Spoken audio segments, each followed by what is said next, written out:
saya beranggapan bahwa ini tidak parah. Dan ya, tapi ternyata setelah dicoba selama 14 bulan, saya cukup kaget karena nggak ada pemberitahuan apapun. Saya tahu juga lewat dari media sosial. Jadi ya, cuma kalau seperti ini kan terkesannya seperti kurang bisa memanusiakan manusia. Jadi apa namanya, istilahnya di tengah jalan belum 100% udah ditinggalin gitu. Nah, Mas, mungkin kalau Mas diberi kesempatan nih untuk bisa ngobrol dengan Ketua PBSI, apa yang mau Mas sampaikan? Apa ya, mungkin ucapan terima kasih aja sih. Semoga beliau dan sekeluarga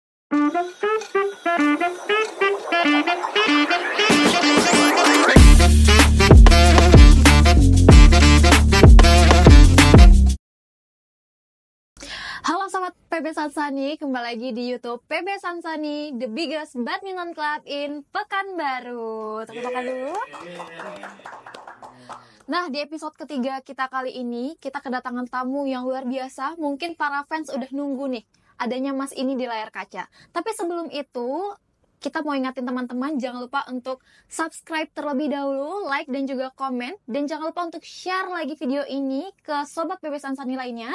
Karena di channel YouTube ini banyak sekali konten-konten menarik pastinya seputar badminton dan juga konten-konten menghibur untuk kamu di rumah. Nah, nanti juga di akhir podcast kita juga akan mengadakan sesi pertanyaan dari Sobat PB Sansani yang dimana ini udah kita buka di Instagram kita, di feeds.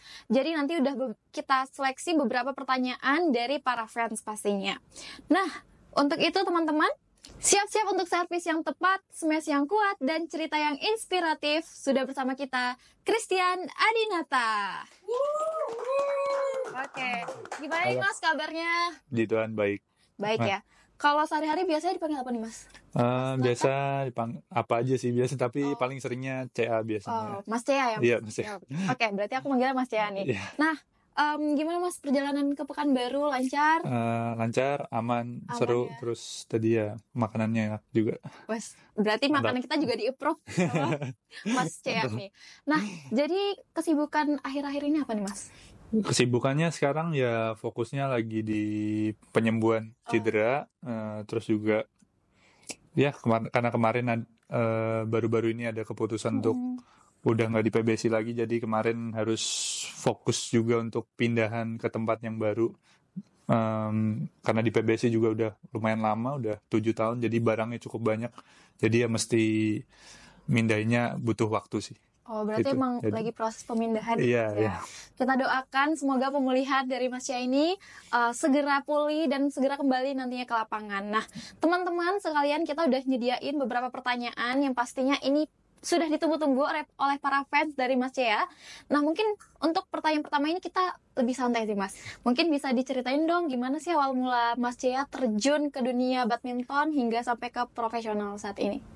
Awal main badminton itu awalnya karena lihat kakak main badminton dulu. Itu sekitar saya umur 6 tahun lah. Itu lihat kakak main badminton, akhirnya tertarik.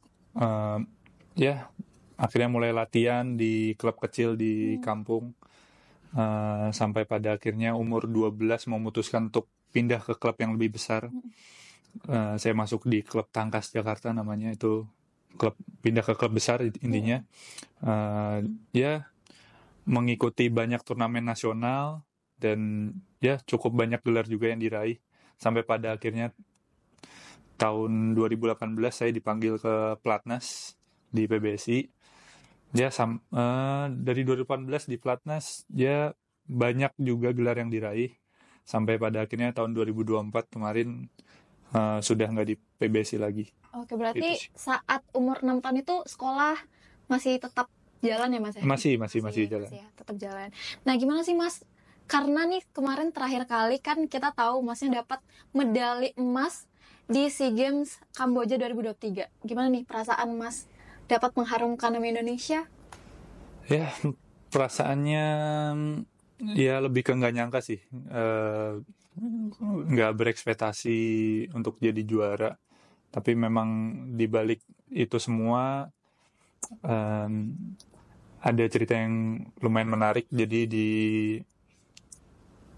Bregu dulu di awalnya. Di Bregu itu semifinal.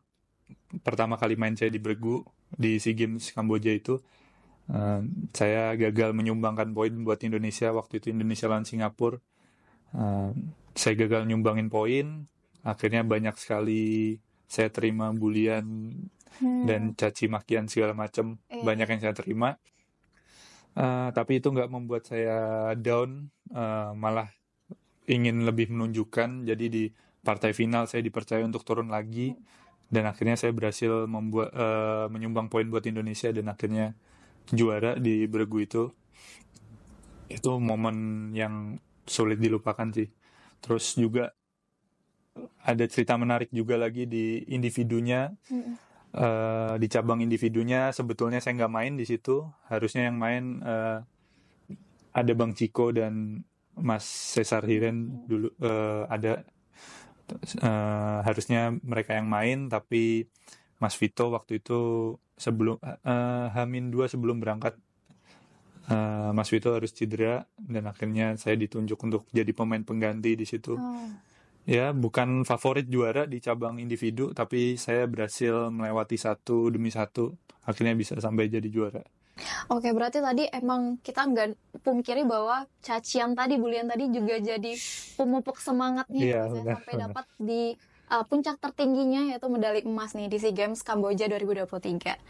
Nah, mungkin kita bisa masuk lagi Mas, kita geser pertanyaannya. Ini mungkin ditunggu-tunggu oleh para fans karena mungkin fans-fansnya Mas Cea ini cukup kaget kemarin karena Mas Cea sempat melakukan operasi cedera lutut ya Mas ya. Iya. Nah, mungkin bisa diceritakan Mas sebenarnya gimana sih awal kejadiannya gitu? Seperti apa? Apa memang di saat pertandingan terakhir itu kalau tidak salah di babak semifinal ya Mas ya, Iya. di Malaysia Master 2023. Nah, itu gimana sih Mas sebenarnya kronologinya? Ya, balik lagi kita nggak pernah tahu momen hidup orang 1-2 detik ke depan seperti apa. Memang mungkin ada faktor kelelahan juga di situ karena sebelumnya ada main di SEA Games. Main di SEA Games pun juga cukup banyak. Berarti berapa jarak waktu antara SEA Games ke Malaysia Master? Kurang lebih 4 hari. Jadi main cukup banyak dan lawannya juga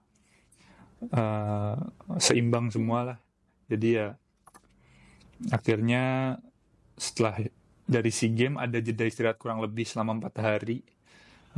Lalu main di Malaysia harus mulai lagi dari babak kualifikasi. Di babak kualifikasi pun juga lawannya udah seimbang semua. Jadi terus ya mungkin puncaknya di babak semifinal itu ada sedikit faktor kelelahan segala macam. Bisa terlihat juga di babak semifinal itu ketika masuk ke lapangan, ketika mulai pertandingan saya harus ketinggalan 11-1, poin yang cukup jauh.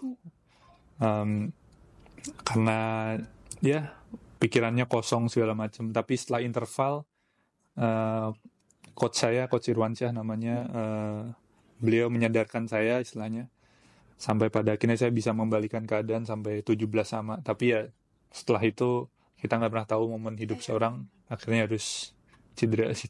Berarti sebenarnya perasaan badan yang sudah letih itu udah dirasain sebelum pertandingan. Udah. Oke. Gimana Mas untuk penanganannya sendiri pada saat kejadian cedera tersebut? Ya, penanganannya setelah cedera itu saya langsung dibawa ke rumah sakit, salah satu rumah sakit terbaik di Malaysia. Saya dibawa ke sana, lalu lutut saya di scan, di MRI segala macam, dan dokternya pun juga cek. Ya, akhirnya evaluasi dari dokternya ini harus ada operasi secepat mungkin. Tapi kan kita memang nggak bisa memutuskan karena kita punya tim medis sendiri di PBSI. Dan akhirnya saya harus dibawa pulang ke Indonesia, dicek oleh tim medis PBSI dan mereka bilang ini nggak perlu operasi katanya. Oke, berarti memang ada jarak, apalagi saat itu 2023 dan baru ada tindakannya di 2024 sekarang ya Mas ya? Iya, Pada akhirnya juga dioperasi gitu ya? Dioperasi. Jadi gimana sih sebenarnya pendapat Mas nih tentang, ya kita tahu ya, kita nggak bisa pungkiri bahwa keputusan untuk melakukan operasi yang seharusnya bisa lebih cepat Hmm, saat itu mungkin jadi tertunda di tahun 2024 karena mungkin rasa sakitnya udah lebih hmm, ini ya, masih mengganggu ya, permainan kita. Nah, menurut Mas gimana sih sebenarnya pandangan Mas sendiri tentang tim medis kita di PBSI? ya awalnya kan memang setelah ada keputusan untuk tidak dilakukannya operasi waktu itu, eh, saya cukup happy mendengar kabar itu karena saya beranggapan bahwa ini tidak parah. Dan ya, tapi ternyata setelah dicoba selama 14 bulan, saya sempat balik ke turnamen juga. Ada 3 turnamen waktu itu di Thailand, Slovenia, Austria. Saya sempat balik ke pertandingan, hasilnya pun kurang maksimal karena memang masih terkendala sama sakitnya itu. Selama 14 bulan, hampir tiap hari saya minum obat pereda nyeri, eh, dan nggak membantu sama sekali. Bukan nggak ada perbaikan, tapi nggak maksimal. Jadi stuck di situ aja. Jadi ya akhirnya setelah pertandingan, di bulan Mei di Austria itu, saya ada kepikiran untuk melakukan opsi untuk operasi. Tapi saya tidak memutuskan untuk operasi seperti itu aja. Saya cari second opinion, saya ketemu 8 dokter, saya ketemu 6 dokter di Indonesia, 1 di Malaysia, 1 di Jepang. Semua bilang saya harus operasi kalau mau normal lagi. Jadi ya akhirnya saya putuskan untuk operasi, tapi sebelum operasi saya diskusi dulu sama PBSI dan PBSI menyetujui. PBSI juga bilang akan membiayai seluruh pengobatan saya dan menunggu saya sampai pulih sempurna. Jadi ya, tapi setelah operasi itu memang dari dokter yang operasi saya itu bilang masa penyembuhan kurang lebih 6 sampai 9 bulan. Ini masih di 5 bulan, ternyata saya sudah nggak dipanggil di PBSI lagi. Padahal sebelum operasi PBSI udah berjanji mau menunggu saya sampai pulih. Tapi ternyata hasil kemarin di luar ekspektasi saya sih. Oke, Mas. Mungkin untuk kondisi saat ini mungkin memang mungkin saatnya Mas untuk istirahat mungkin, atau mungkin ada nggak dari Mas hikmah apa sih yang Mas dapetin sepanjang daripada proses pemulihan ini?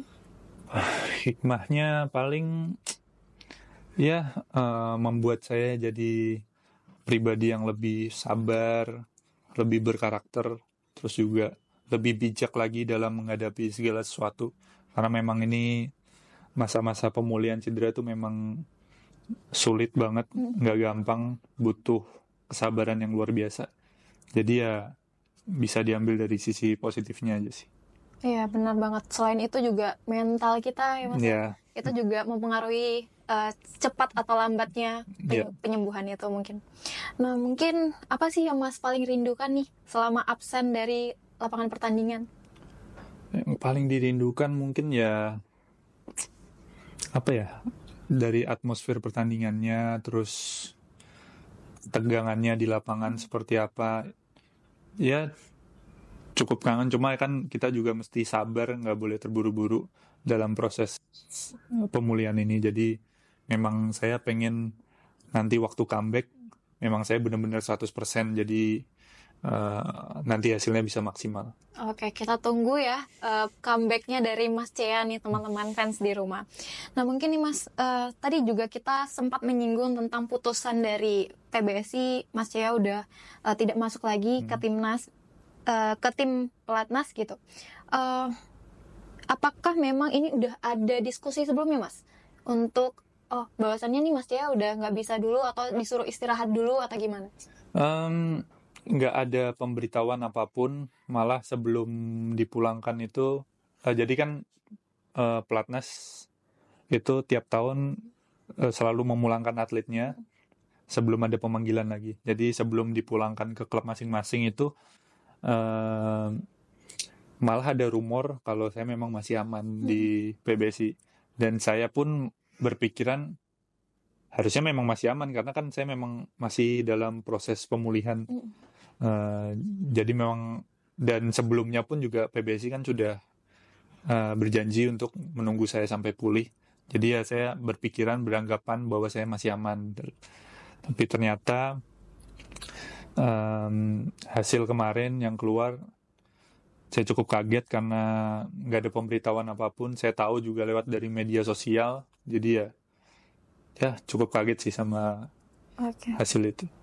Berarti Mas, mungkin boleh aku tanya perasaan Mas mungkin ya, saat mengetahui keputusan itu kan menimbang terakhir kali pun Mas juga menyumbangkan medali untuk Indonesia gitu. Dengan prestasi dan juga potensi yang Mas punya nih, gimana perasaan Mas? Mungkin yang belum tersampaikan mungkin dari keputusan itu. Ya, apa ya?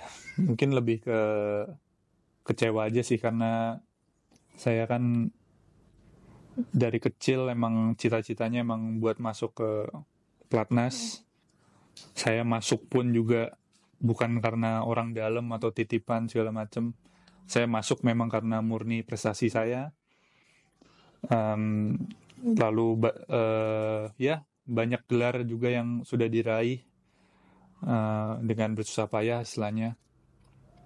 Tapi ketika saya ada di titik terendah saya, mereka tidak menanganinya dengan baik.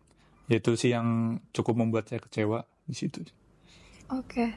Mungkin kalau suatu saat nih Mas dipanggil lagi untuk ke Pelatnas, mungkin saja ya Mas ya, akan ada panggilan lagi. Mungkin memang PBSI nyuruh Mas dulu recovery dulu, fokus dulu ke pemulihan gitu. Gimana kalau menurut Mas? Sebenarnya kurang etis ya sih kalau saya disuruh recovery di klub dulu, karena memang kan saya cedera waktu saya memang masih anggota di PBSI. Dan ya kalau misal disuruh recovery di klub dulu, menurut saya kurang etis karena terkesan seperti lepas tanggung jawab. Saya bisa lebih menerima kalau saya disembuhkan dulu lah di dalam sampai 100%. Saya dikasih beberapa kesempatan untuk turnamen. Kalau memang hasilnya nggak baik, saya baru dikeluarkan. Itu mungkin saya masih saya bisa lebih menerima lah. Cuma kalau seperti ini kan terkesannya seperti kurang bisa memanusiakan manusia. Jadi apa namanya, istilahnya di tengah jalan belum 100% udah ditinggalin gitu. Istilahnya gitu. Berarti apa nih Mas yang masih membuat Mas untuk bisa kuat sampai sekarang mungkin? Karena kan seperti yang Mas sudah ceritain, ini cita-cita dari kecil sampai akhirnya Mas sudah cedera juga, kemudian dikeluarkan dari Pelatnas juga. Apa sih motivasi terbesar Mas untuk tetap kuat dan mungkin sudah mulai mengikhlaskan sedikit demi sedikit? Ya pastinya nggak terlepas dari dukungan orang-orang terdekat. Setelah kejadian kemarin, mungkin banyak yang mendengar cerita saya segala macam. Akhirnya banyak dukungan sekali yang masuk, termasuk dari senior-senior saya. Mereka mendukung banget karena mereka melihat perjuangan saya untuk pulih dari cedera selama di PBS itu seperti apa. Mereka lihat, makanya mereka istilahnya bersimpati lah. Kecuali memang saya yang males-malesan atau nggak aware sama pemulihan cederanya, mungkin mereka juga malas untuk dukung segala macam. Tapi mereka benar-benar lihat perjuangan saya gimana. Ya akhirnya mereka banyak banget dukungan yang saya terima. Dan ya di luar PBSI pun ternyata juga nggak seburuk itu. Jadi masih banyak jalan sih yang ada dari kemarin. Begitu banyak, intinya berkat-berkat dari Tuhan yang maksudnya saya nggak duga, tiba-tiba ada aja jalannya. Ya itu sih maksudnya yang bikin saya tetap bersemangat. Maksudnya kayak apa, Tuhan selalu kasih jalan buat saya, kayak pengen lihat saya untuk kembali berprestasi lagi. Jadi ya nggak ada alasan sih buat nggak bersemangat lagi. Oke, mungkin dari kejadian ini banyak sekali mungkin ya Mas ya pesan-pesan atau semangat-semangat masuk dari penggemar-penggemar Mas Cea. Karena banyak sekali nih Mas penggemar dari Mas Cea ini yang cukup kecewa juga, termasuk kita, karena Mas cukup potensial karena di akhir-akhir tahun ini juga sangat bagus sekali dalam segi prestasi dan juga potensi gitu. Mungkin gimana tanggapan Mas mengenai dukungan yang begitu besar dari masyarakat, fans? Mungkin ada yang mau Mas sampaikan mungkin? Ya, yang pasti terima kasih buat dukungan, supportnya. Semoga segala doa yang baik kembali ke kalian masing-masing. Itu aja sih. Oke, mungkin tepuk tangan dulu dong untuk Mas ya. Cukup luar biasa perjuangannya dari awal sampai akhir. Mungkin kita masih bisa melihat Mas Jaya yang juga masih tersenyum nih Iya. saat ini. Mungkin boleh diminum dulu Mas kopinya. Aman. Biar kita agak rileks karena nih pertanyaan berikutnya juga lebih rileks nih Mas. Iya. Cukup sedih-sedihnya, nanti kita ke pertanyaan yang untuk bahas masa depan nih teman-teman. Kira-kira Mas Jaya ini kira-kira mau ngapain ya habis ini gitu? Apa mau ngikutin jejaknya Mas Sabar dan juga Mas Reza, karena di episode kedua kemarin kita udah bahas dan mendatangkan tamu yang juga di luar tim pelatnas nih Mas, dan dia menjadi Raja Tarkam. Nah gitu, kalau misalnya boleh saya bertanya gitu, setelah tidak di pelatnas, apa sih rencana Mas Cia ke depannya? Apa ada rencana untuk mengikuti jejak Mas Reza dan Mas Sabar gitu? Karena tidak menutup kemungkinan ada peluang-peluang untuk berprestasi di luar walaupun kita nggak di pelatnas. Ya, intinya setelah kejadian kemarin yang kejadian secara tiba-tiba yang saya nggak tahu, ya tiba-tiba keputusan itu keluar, saya benar-benar kaget karena nggak tahu sebelumnya akan ada omongan saya dikeluarin seperti apa, ya gimana, pokoknya nggak ada omongan seperti itu, jadi saya benar-benar kaget. Tapi ya di hari itu setelah keputusan itu keluar, saya langsung benar-benar muter otak saya buat gimana untuk planning untuk tahun depan. Jadi saya langsung cari sponsor untuk aparel, untuk biaya pertandingan, dan lain sebagainya. Saya langsung putar otak untuk mendapatkan itu. Jadi ya puji Tuhan, dalam beberapa hari ya kemarin bisa beres semuanya. Saya udah dapat sponsor dari aparel juga sudah, dari sponsor untuk keberangkatan biaya pertandingan pun juga sudah. Jadi ya bersyukur Lancar sih, aja ya, Mas, lancar ya? sih, lancar. Oke, berarti kita tinggal tunggu nih Mas balik ke lapangan pertandingan. Iya. Jadi teman-teman fans jangan takut karena Mas Cia tidak seterpuruk itu, kita bisa lihat ya. Jadi akan ada nanti pertandingan-pertandingan setelah keluar dari pelatnas ini tentunya. Nah mungkin kita bahas sedikit tentang memori selama di PBSI. Mungkin apa yang Mas kangenin? Mungkin teman-teman atau latihan atau gimana? Memori mungkin lebih ke memori sama teman seperjuangan saya dulu. Nah, jadi saya di angkatan saya itu saya ada 4 orang, ada almarhum Sabda, ada Jonathan Ramli, ada Bobi Setiabudi. Ya momen-momen bareng mereka aja sih yang susah buat dilupain, maksudnya. Kalau misal disuruh jelasin memori apa, kayaknya nggak bisa karena emang udah terlalu banyak banget memorinya di situ. Jadi emang yang paling berkesan ya selama bareng-bareng sama mereka itu sih. Oke. Baik, mungkin itu tadi teman-teman yang bisa Mas Cia jelasin selama perjalanan di PBSI. Mas Cia merindukan teman-teman di sana ya. Jadi tetap support Mas Cia teman-teman di akun Instagram. Mungkin kalau nggak bisa ketemu langsung nih, bisa di kolom komen di Instagramnya Mas Cia. Nah mungkin nih Mas, kita mau flashback ketika pertandingan-pertandingan yang udah Mas lewatin. Kira-kira lawan yang Mas Cia merasa sangat tertantang saat bertanding, atau Mas Cia harus lebih effort gitu untuk dilawan? Kira-kira tim mana Mas? Jujurnya banyak banget sih lawan yang sudah pernah saya hadapi. Jadi saya kalau disuruh milih lawan mana yang paling berat, jujur agak bingung karena memang semua yang berat semua saya hadapin ya memang semua sudah selevel semua. Jadi ya semuanya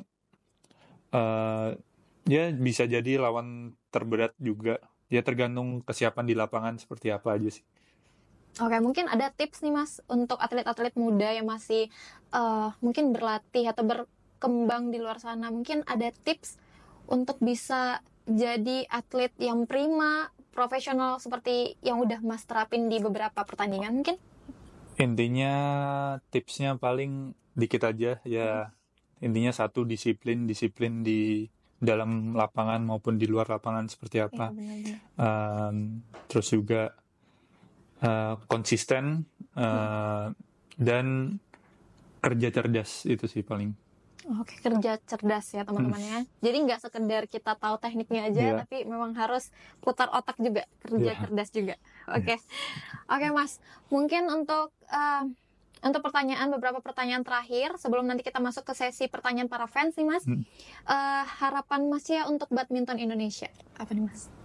Ya, harapannya semoga kedepannya semuanya menjadi lebih baik, terutama untuk dari segi penanganan atlet yang cedera-cedera. Sebenarnya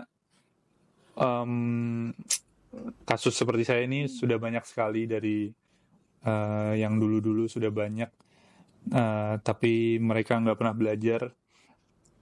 Ya, saya harap dengan saya speak up seperti ini bisa jadi evaluasi lagi bagi tim PBSI untuk lebih memperhatikan para atletnya. Ya, intinya saya nggak apa-apa jadi tameng buat mereka.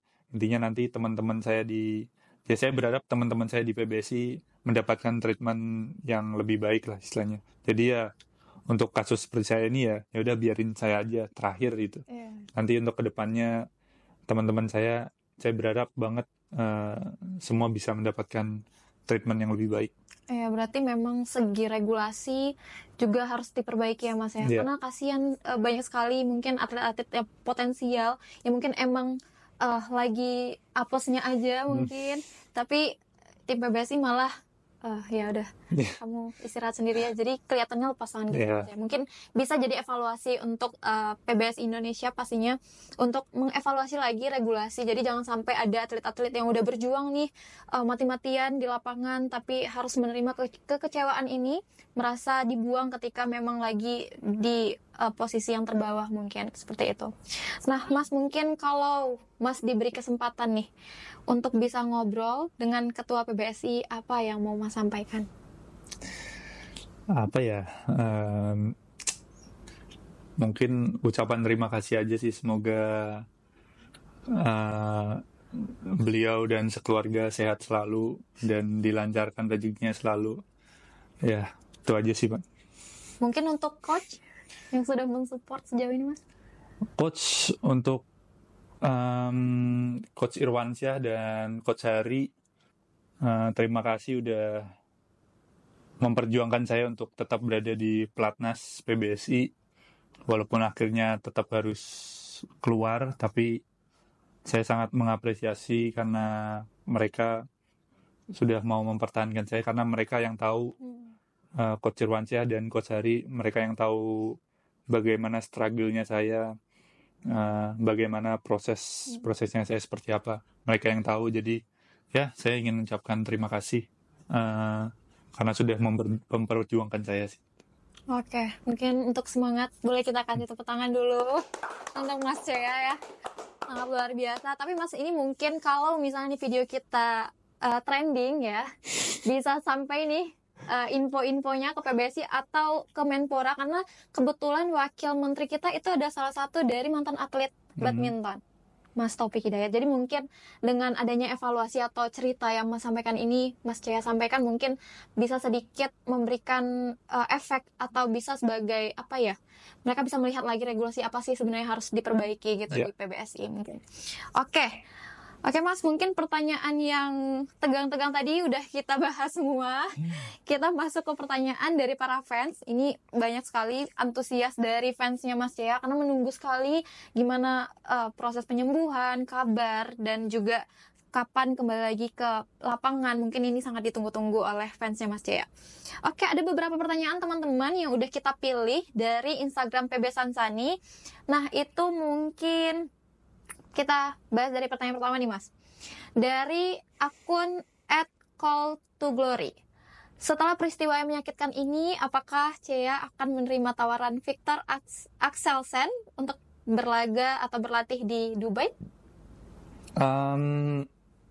Jadi Victor, ini ke cerita awalnya dulu. Di hari itu memang momen saya lagi sedih banget. Intinya lagi bener-bener ya hancur lah istilahnya. Tiba-tiba nggak yang saya sangka, salah satu pemain idola saya turut bersimpati dan menawarkan untuk berlatih di Dubai. Itu saya jujur waktu baca itu merinding juga, karena nggak nyangka aja gitu, maksudnya ternyata banyak banget yang peduli. Iya. Terus ya, jadi Victor nggak cuma komen di situ aja. Victor ada direct message juga. Beliau menawarkan untuk berlatih bersama di Dubai. Dan saya bilang ini penawaran yang sangat menarik, tapi untuk sekarang saya pengen sembuh 100% terlebih dahulu. Nanti mungkin baru saya akan pertimbangkan untuk kesana seperti apa. Oke, mungkin itu jawabannya ya. Akun @call2glory. Nah, masuk ke pertanyaan kedua nih Mas. Dari @tony_dharma96. Titip pertanyaan ke Mas Ceamin. Bagaimana kondisi dari Mas Cea pasca operasi dan kira-kira kapan nih bisa comeback lagi ke pertandingan? Untuk kondisi penyembuhan sekarang kurang lebih sudah di 70%.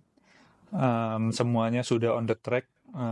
Jadi tinggal lebih sabar menunggu waktu aja. Saya punya dokter pribadi juga, sudah memprediksi saya bahwa Maret sepertinya sudah bisa kembali bertanding. Tapi ini masih prediksi, kemungkinan bisa meleset. Tapi ya saya punya target Maret bisa kembali bertanding. Tapi kalaupun memang belum bisa ya mundur sedikit supaya nanti bisa comeback dengan 100% istilahnya seperti itu. Oke, jadi ditunggu ya Mas Tony. Nanti Mas Ceanya comeback ke lapangan. Nanti kira-kira bakal di sounding nggak Mas di Instagram Mas Cea? Sounding nggak? Sounding ya biar rame ya nonton nih. Oke, pertanyaan berikutnya nih Mas Cea. Dari akun @goldai. Cea, aku emak-emak yang pengen anaknya jadi atlet badminton.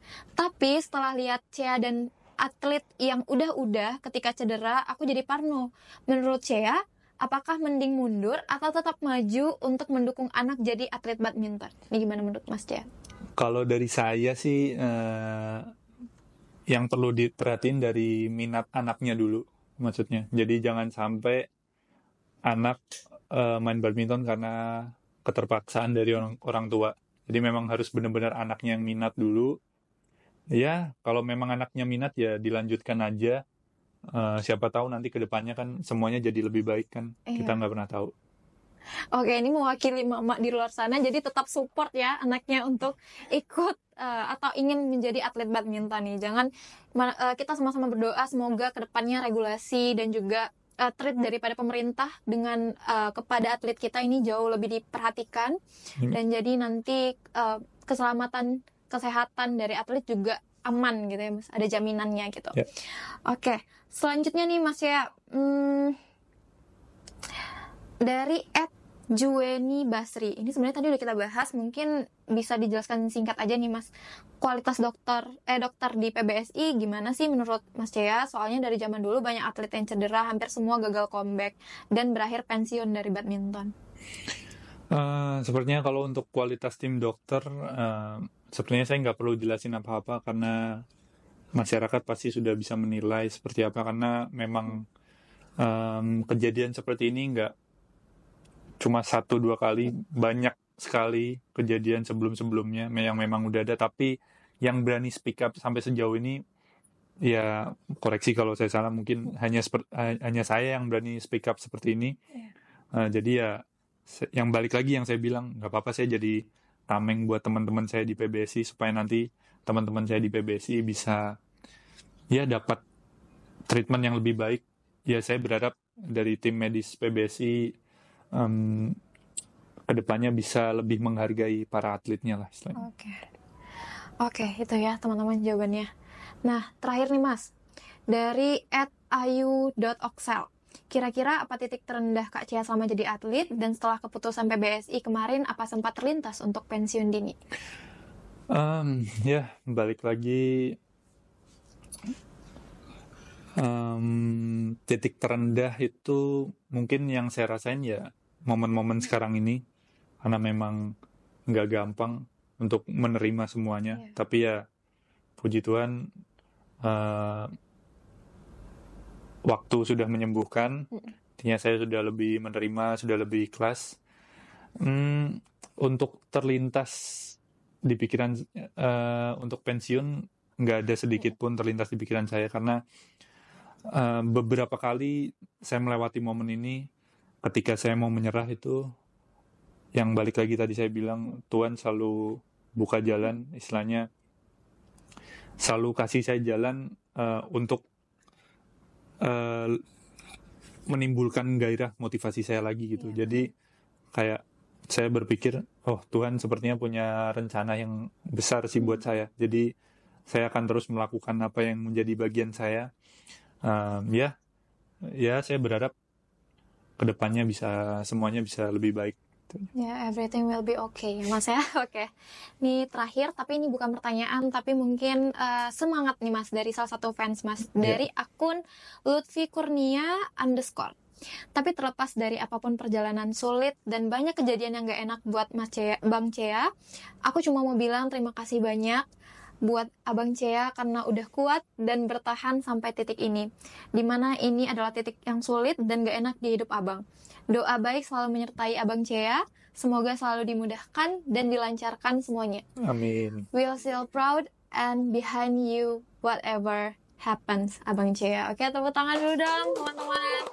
Terima kasih banyak, semangat yang masuk. Mungkin Mas Cea bisa cek di feed kita, banyak sekali semangat yang masuk untuk Mas Cea.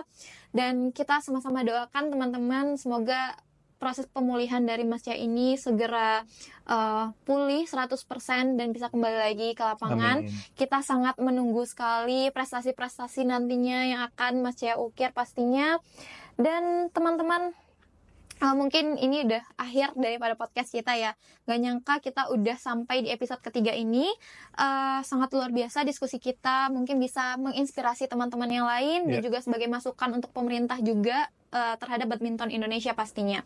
Dan teman-teman boleh tulis di kolom komen kira-kira siapa lagi tamu atlet bintang badminton yang pengen diundang di episode yang keempat nantinya pastinya. Dan semoga nanti bersama Mas Cea kita bisa ketemu dan diskusi lagi ya Mas. Mungkin nanti ketika Mas sudah jadi juara Olimpiade mungkin ya. Amin. Oke. Kita doakan semoga tercapai semua yang Mas Cea impikan gitu. Nah teman-teman, mungkin terakhir dari aku, jangan lupa untuk subscribe lagi, like dan juga komen, dan jangan lupa untuk share video ini ke semua sobat PB Sansani, karena pastinya channel ini banyak sekali manfaatnya teman-teman, banyak konten menarik seputar badminton, konten-konten menghibur pastinya. Dan jangan lupa, mungkin bagi teman-teman yang mau request siapa nih bintang tamu selanjutnya, bisa tulis di kolom komentar. Oke, sampai jumpa lagi di podcast PB Sansani di episode berikutnya bersama saya Citra selaku host. Dan juga terima kasih Mas Cea atas hadirnya di Pekanbaru dan juga mau berkenan untuk jadi tamu di podcast PB Sansani. Nah, mungkin itu aja dari aku. Sekian, terima kasih. Bye-bye teman-teman. Bye-bye Mas. Oke. Jangan lupa subscribe YouTube PB Sansani, bunyikan lonceng, like, comment, and share kalau kamu suka dengan obrolannya. PB Sansani, be sportive and be the best.